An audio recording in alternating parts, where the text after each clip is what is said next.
ನಮಸ್ತೆ ಆತ್ಮೀಯರೇ, ಇವತ್ತು ನಾವು KRS ಮುಂದ್ಗಡೆ ಇರುವಂಥ ತೋಟದಲ್ಲಿದ್ದೀವಿ.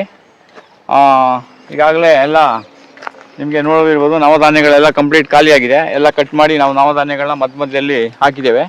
ಈಗ ಗಿಡಗಳೆಲ್ಲ ಸಾಲು ಸಾಲು ಅಗಸೆ ಒಂದು ಲೈನು, ಗ್ಲೀಸಿಡಿಯಾ, ನುಗ್ಗೆ ಎಲ್ಲ ಆಗಲೇ ರೆಡಿ ಆಗಿದೆ ನೋಡಿ. ಇನ್ನೊಂದು 15 ದಿನದಲ್ಲಿ ಕಂಪ್ಲೀಟ್ ಒಬ್ಬರು ಯಾರಾದರೂ ತಿರುಗಾಡಿದ್ರೆ ಕಾಣಿಸ್ತಾ ಇರೋ ಥರದಲ್ಲಿ ರೆಡಿ ಆಗಿಬಿಡ್ತಾಯಿದ್ದು. ಈಗ ಎಲ್ಲ ಇವತ್ತು ಹಣ್ಣಿನ ಗಿಡಗಳನ್ನೆಲ್ಲ ಹಾಕಿ ನಾವು ಎಲ್ಲ ಇಲ್ಲಿ ಡಿಸೈನ್ ಮಾಡಿದ್ದೀವಿ. ಈಗ ಲಾವಂಚ, ಪಪ್ಪಾಯ, ಕರಿಬೇವು ಇದುವು ನಮಗೆ ಬಿಸಿಲು ಚೆನ್ನಾಗಿ ಬೀಳೋ ಜಾಗದಲ್ಲಿ ನಾವು ಯಾವಾಗಲೂ ಕರಿಬೇವು ಮತ್ತು ಪಪ್ಪಾಯವನ್ನು ಹಾಕ್ಕೊಳ್ಬೇಕು. ಹಾಗೆ ಇಲ್ಲೆಲ್ಲ ನಾವು ಈ ಗಿಡಗಳನ್ನೆಲ್ಲ ಕಟ್ ಮಾಡಿ ಎಲ್ಲ ಮಧ್ಯದಲ್ಲೆಲ್ಲ ಇಲ್ಲಿ ಹಾಕಿದ್ದೇವೆ. ಹೀಗೆ ಇದೆಲ್ಲ ಗ್ಲೀಸಿದೆಯಲ್ಲ, ಇನ್ನು ಗ್ಲೀಸಿದೆ ಬೆಳವಣಿಗೆ ನಿಮಗೆ ಗೊತ್ತಿರೋ ಹಾಗೆ ಎಲ್ಲ ನಿಧಾನನೇ, ಅದು ಬಂದ ಮೇಲೇ ಅದು ಇದಾಗೋದು ನೋಡಿ. ಇಲ್ಲೆಲ್ಲ ಲೈನಲ್ಲಿ ನಾವು ಅಷ್ಟೇ ಗ್ಲೀಸಿಡ ಲೈನಲ್ಲಿ ನಾವು ಸೀಬೆ, ಆಮೇಲೆ ಬೇರೆ ಇದು ಕಿತ್ತಲೆ ಆರೆಂಜು, ಆಮೇಲೆ ಮತ್ತು ಸೀಬೆ, ಚೆರಿ, ಹೀಗೆಲ್ಲ ಗಿಡಗಳನ್ನ ನಾವು ಇಲ್ಲಿ ಇವಾಗ ಪ್ಲಾಂಟೇಶನ್ ಮಾಡ್ಕೊಂಡಿದ್ದೇವೆ.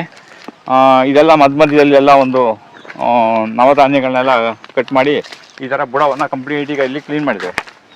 ಈಗೇನಾಗುತ್ತೆ ಅಂದರೆ ಇಲ್ಲೀಗ ನೀರು, ಇಬ್ಬನಿ ನೀರು ಮತ್ತು ಮಳೆ ನೀರು ಬಂದಾಗ ಅವೆಲ್ಲ ಅಲ್ಲಿ ನಮಗೆ ಚೆನ್ನಾಗಿ ಉಣಿಬೇಕು.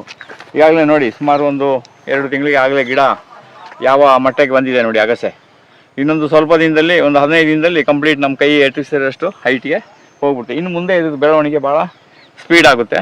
ಇನ್ನೊಂದು 3 ತಿಂಗಳಲ್ಲಿ ನಿಮಗೆ ಇದು ಒಂದು ದೊಡ್ಡ, ಇನ್ನು 3 ತಿಂಗಳು ಅಂತಲ್ಲ, ಇನ್ನು 1 ತಿಂಗಳಲ್ಲಿ ಇದು ದೊಡ್ಡದೊಂದು ಫಾರೆಸ್ಟ್ ಥರ ಆಗ್ಬಿಡುತ್ತೆ. ಈ ರೀತಿ ನಾವು ಇಲ್ಲಿ SBM ಹಾಕಿರೋ ಜಾಗದಲ್ಲಿ ನೋಡಿ, ನಾವು SBM ಅಲ್ಲಿ ಸಿಲ್ವರು, ತುರ್ಬೇವು, ಮಹಾಗನಿ ಹಾಕಿರೋ ಜಾಗದಲ್ಲಿ ಇಲ್ಲಿ ಮಧ್ಯದಲ್ಲಿ ಮಾಮೂಲಿ ಲಾವಂಚ ಹಾಕೊಂಡಿದ್ದೇವೆ. ಅದೇ ರೀತಿ ನಾವು ಈ ಅರಳು ಗಿಡಗಳನ್ನು ಹಾಕೊಳ್ಬೋದು.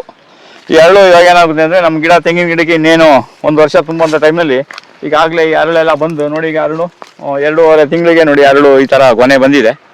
ಇದರದ್ದೇ ಕಾಳನ್ನು ನಾವು ಇಟ್ಕೊಂಡ್ರೆ ಅದರಿಂದ ಎಣ್ಣೆನೂ ಮಾಡ್ಕೊಳ್ಬೋದು.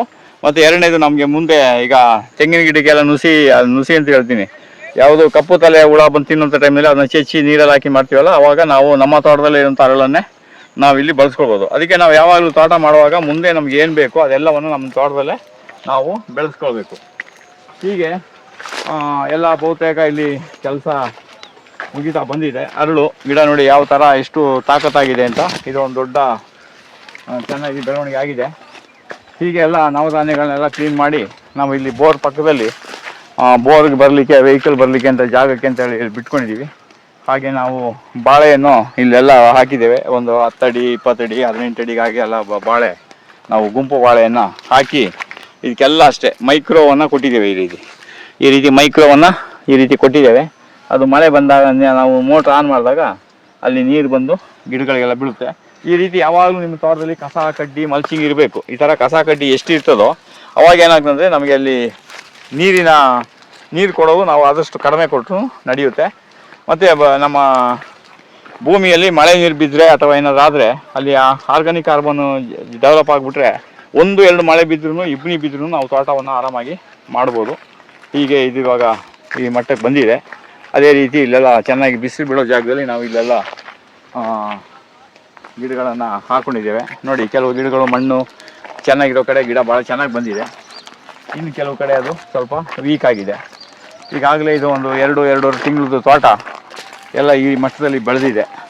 ಇದು ಜಮೀನಲ್ಲಿ ಎಷ್ಟು ಇರ್ತದೆ ನಿಮ್ಮ ಜಮೀನು ಅಷ್ಟು ಒಳ್ಳೆಯದು. ಯಾಕೆಂತೇಳಿದ್ರೆ ಈ ಕೀಟಗಳಿಗೆ ಇದರ ಎಲೆ ಭಾಳ ಇಷ್ಟ. ಅವು ಬಂದು ಇದನ್ನು ತಿನ್ನಕ್ಕೆ ಬಂದಾಗ, ಅದ್ರ ಹೊಟ್ಟೆ ತುಂಬಿದಾಗ ಬೇರೆ ಗಿಡಗಳನ್ನ ಅವು ಅಟ್ಯಾಕ್ ಮಾಡೋದಿಲ್ಲ. ಹೀಗೆ ನಾನು ನಿಮ್ಗೆ ಹೇಳಿದ್ದೆ, 1 ತಿಂಗಳು 2 ತಿಂಗಳು ಆದಮೇಲೆ ಇಲ್ಲಿ ಮೇಲ್ಭಾಗದಲ್ಲಿ ಸೀನ್ ಹೇಗೆ ಬರುತ್ತೆ ನೋಡುವ ಅಂತ ಹೇಳಿದ್ದೆ. ಈಗ ಆಲ್ರೆಡಿ ನೀವೆಲ್ಲ ನಮ್ಮದು KRS ಮುಂದ್ಗಡೆ ಇರುವಂಥ ತೋಟದ್ದು ನೀವು ಫಾಲೋ ಮಾಡ್ತಾ ಇದ್ದಿದ್ರೆ ನಿಮಗಿದು ಚೆನ್ನಾಗಿ ಗೊತ್ತಾಗುತ್ತೆ. ಇಲ್ಲಿ ಭಾಳ ಚೆನ್ನಾಗಿ ಒಂದು ಜಾಗವನ್ನು ಇಲ್ಲಿ ಮಾಡಿದ್ದಾರೆ. ನಾವು ಮಾಸ್ತಿ ತೋಟದಲ್ಲೂ ಇದೊಂದು ಮಾಡಿದ್ದೆವು. ಅದೇ ರೀತಿ ನಾವು ಪಾಟಗೆರೆ ತೋಟದಲ್ಲೂ ಒಂದು ಇದನ್ನು ಮಾಡಿದ್ದೆವು ನಾವು. ಈಗ ನಿಮಗೆ ಗೊತ್ತಾಗ್ಬೋದು ನೋಡಿ, ಈಗ ಯಾವ ಥರದಲ್ಲಿದೆ. ಒಂದು 2-2.5 ತಿಂಗಳು ತೋಟ ಹೇಗೆ ಭಾಳ ಚೆನ್ನಾಗಿ ಇಲ್ಲಿ ಡೆವಲಪ್ ಆಗ್ತಾ ಇದೆ ನೋಡಿ. ಸೂರ್ಯ ಮುಳುಗುವಂಥ ಸಮಯ, ಅದು ನೋಡೋದೇ ಒಂದು ದೊಡ್ಡ ವೈಭವ. ಅದನ್ನ ನೋಡಲಿಕ್ಕೆ ಎಷ್ಟೋ ಜನ ಸಾವಿರಾರು ಕಿಲೋಮೀಟರ್ ದೂರ ಹೋಗ್ತಾರೆ. ಪುಣ್ಯಕ್ಕೆ ಇವ್ರ ತೋಟದಲ್ಲಿ ಇಲ್ಲಿಂದಾನೇ ಕೂತ್ಕೊಂಡು ನೋಡ್ಬೋದು, ಧ್ಯಾನ ಮಾಡ್ಬೋದು, ಭಜನೆ ಮಾಡ್ಬೋದು, ನಿಮ್ಗೆ ಏನು ಬೇಕು ಆರಾಮಾಗಿ ಇಲ್ಲಿ ಯೋಗಾನೂ ಮಾಡ್ಬೋದು ಇಲ್ಲಿ ಮೇಲ್ಗಡೆ ಜಾಗದಲ್ಲಿ.